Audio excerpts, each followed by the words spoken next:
Mission about Hillary's email scandal, you'll be surprised. Envision a situation where Hillary, Bill, Lynch, Obama, Comey, Wasserman Schultz, Holder, Jarrett, Aben, Weiner, and a few more that ought to be added to that rundown are for the most part sitting in circles simply taking a gander at each other, pondering who may be the first to admit and uncover confirmation of violations, trying to remain out of prison by turning state's proof. Simply contemplating that gives you a chance to feel the exceptional strain that would be in the room. Would anybody even say anything regardless of the possibility that they were certain that there were no recording or checking devices present? That is not a situation that is probably going to eventuate, but rather no uncertainty goes on all the time with the special case that the players are isolated from each other. With FBI investigations progressing, how do these individuals discuss safely with each other given the likelihood that the FBI has consented to tap their telephones or screen their email as a component of the continuous investigation? We may discover soon, as previous Attorney General Lynch has uncovered, that she utilized an homme de plume, Elizabeth Carlisle, when taking a shot at Hillary's email scandal case. Could this have been an exertion by the then Attorney General to obstruct an investigation concerning any wrongdoings Hillary may have conferred while Secretary of State? Assuming this is the case, would we be able to have proof of Hillary's guiltiness, as well as of an Attorney General impending justice? Exactly how turned were things amid the Obama administration? Evidently, the fact of the matter is somewhat appalling. Like her predecessor, Eric Holder, former Attorney General Loretta Lynch used an email alias to conduct government business, the Daily Caller has confirmed. Several of Lynch's emails were included in 413 pages of Dodge documents provided to conservative groups Judicial Watch and the American Center for Law and Justice. Both groups have filed lawsuits for records regarding Lynch's controversial meeting with President Bill Clinton at the Phoenix airport last June 27. Using the pseudonym Elizabeth Carlisle, Lynch corresponded with Dodge press officials to hammer out talking points in response to media requests about the meeting.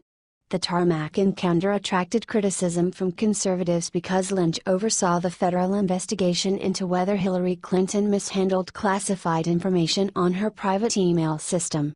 The meeting was not revealed by Lynch, Clinton, or the Justice Department, but by a reporter in Phoenix working on it.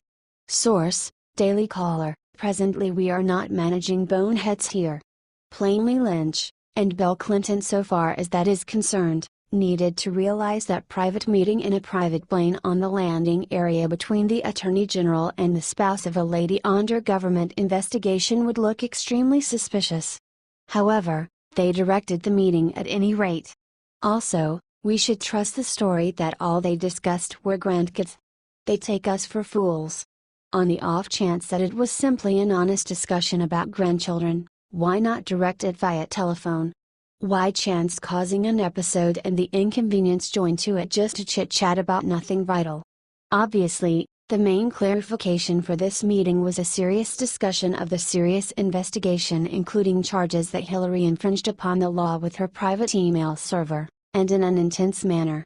The Federalist takes a much more grounded position on the matter of the private meeting between Mrs. Lynch and Mr. Clinton took after presently by then FBI Executive Comey's declaration that he would not seek after charges against Hillary.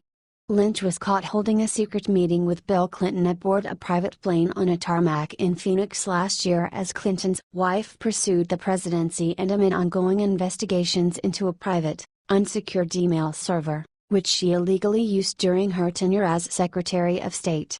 Soon afterwards, the former Attorney General reportedly used the pseudonym to coordinate a narrative about a meeting with Department of Justice officials, Chuck Ross at the Daily Caller reports. Also shortly after the private plane meeting, former FBI Director James Comey announced that the agency would not pursue a case against Clinton, despite admitting he had enough evidence to do so. A month later, Lynch announced the Dodge would not investigate the Clinton Foundation's relationship with the State Department during Hillary's tenure, despite the FBI's recommendation to do so. The chain of events caused many to question Lynch's motives, as it was also widely reported that Hillary planned to keep Lynch as Attorney General had Clinton won the election. Source: The Federalist. This whole story, including the two Clintons, Lynch, Comey, and others smells of collusion and corruption.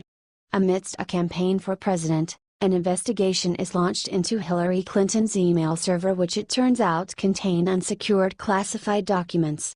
Next, the lawyer general has a private meeting with hopeful Hillary's husband, as far as anyone knows, to talk about grandchildren. Presently, the executive of the FBI declares that while Hillary was neglectful in her treatment of messages and reports on her private server, he would not seek after charges. We should trust this line. All things considered, maybe that is the thing that we should accept, however rather we are calling foul. Nobody aside from the most credulous or a confirmed Hillary admirer would purchase that accumulation of tales. Rather, a few people have a considerable measure of implicating confirmation to stow away. The inquiries are when, by whom, and in what shape the discharges will take.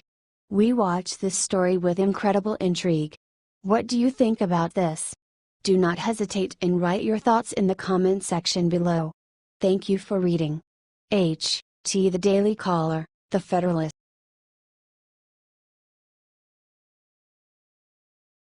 California took $1.3 billion of your tax dollars to spend on this. You'll be furious. To summarize a savvy saying, offering cash to administrators and government workers in California resembles giving bourbon and auto keys to 16-year-old young men. Something will turn out badly with possibly unfortunate outcomes. Furthermore, something has turned out badly. This is a state with gigantic spending issues and worries over its capacity to support future pension payments to state and nearby government representatives. To put the capacity to meet such future commitments in question verges on fake conduct. It is absolutely demonstrative of unbelievably foolhardy money-related administration. So what does California do, particularly Los Angeles? Pay out $1.3 billion in welfare help to illegal aliens. What kind of turns supposing possible risks open accounts and the welfare of its senior natives by offering cash to the individuals who stole into this nation disregarding its laws? The kind of intuition utilized by those in Los Angeles, evidently. Los Angeles County paid illegal immigrant families over $1.3 billion of dollars from 2015 to 2016, Fox News reports. The metric is over a quarter of the money the county has spent on its entire population with low income.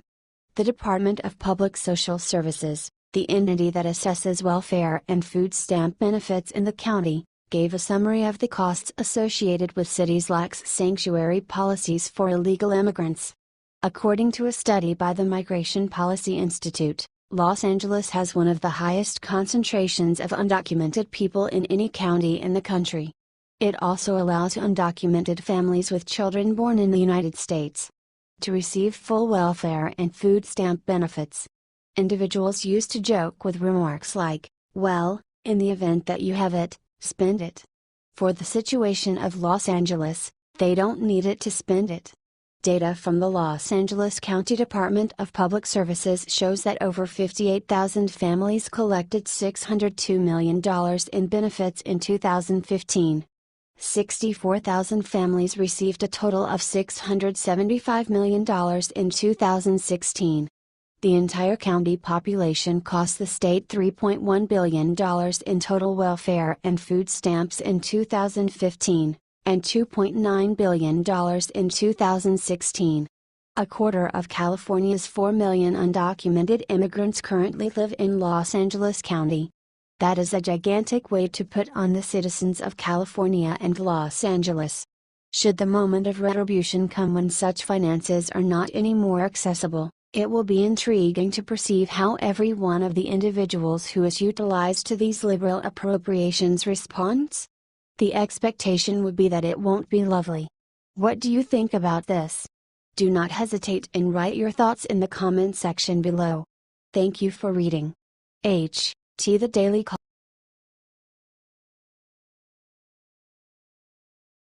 Sanctuary cities just got very bad news about participation in a new program straight from Hajj, you'll cheer.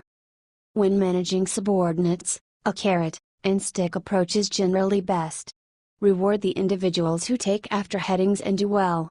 Punish the individuals who don't. Carrot, stick, reward, punishment. Liberal districts the country over are finding that, in one particular case, the carrot and stick are a similar thing. We've thought about the issues with sanctuary cities for quite a while. Neighborhood cops are kept from speaking with ICE, and lawbreakers that may some way or another be ousted are left in the U.S. It's a major issue, and Sessions has been breaking down hard on it as far back as taking office. Also, his new carrot and stick? A government program that makes the jobs of local cops way less demanding. It's a reward, if your jurisdictions obey government law. At that point you can take an interest in the program. Be that as it may, on the off chance that you demand to remain a sanctuary city, you're out. It resembles being beaten with the carrot. Via Daily Caller, the Justice Department announced on Thursday that cities that prohibit cooperation with federal immigration officials will not be allowed to participate in a newly created program designed to help local law enforcement. The move is part of a continued effort by the Trump administration to crack down on so-called sanctuary cities. In its announcement Thursday, the DOJ released letters sent to 4 local jurisdictions interested in participating in the Public Safety Partnership Program. This program was announced in June and is a training and technical assistance effort. Those jurisdictions that are as yet opposing the law: one's in New Mexico, one's in Maryland, and 2 are, nothing unexpected, in California. Like you couldn't figure. The Public Safety Partnership isn't the main government asset that Sessions had been utilizing to get sanctuary cities in line. Sessions announced just last week that jurisdictions will not be eligible for the $380 million available from a federal grant program if they block access to immigration information or detained immigrants. Presently, $380 million over the whole U.S. may not appear like a ton of cash. Be that as it may, a ton of those funds is packed in areas that need them the most. What's more, that implies liberal territories. All the conservative cities have mindful spending plans and proper gun ownership. Which implies that the lib cities resisting Sessions will be the ones hit hardest by the withheld stores. Sessions comprehend what he's doing, and he won't down.